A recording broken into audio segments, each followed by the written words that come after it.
وفاقی وزیر برائے national food security Rana Tanveer Hussain نے کہا ہے کہ گزشتہ ماہ ہونے والے تاریخی دفاعی معاہدے کے بعد اب پاکستان اور سعودی عرب کے درمیان اقتصادی تعاون تیزی سے آگے بڑھ رہا ہے۔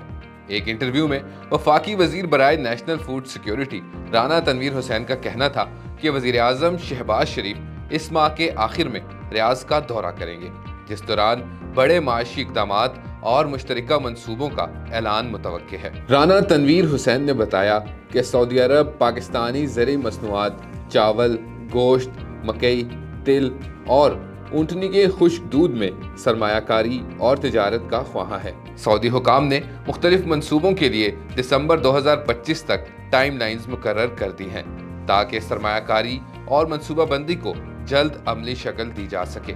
رانا تنویر کے مطابق سی پیک فیز 2 میں زراعت کو مرکزی حیثیت حاصل ہوگی، جس میں جدید زرعی ٹیکنالوجی کی منتقلی، انفراسٹرکچر اور کسانوں کی تربیت شامل ہے۔ پاکستان اس وقت بروقت اور درست زرعی ڈیٹا سے محروم ہے۔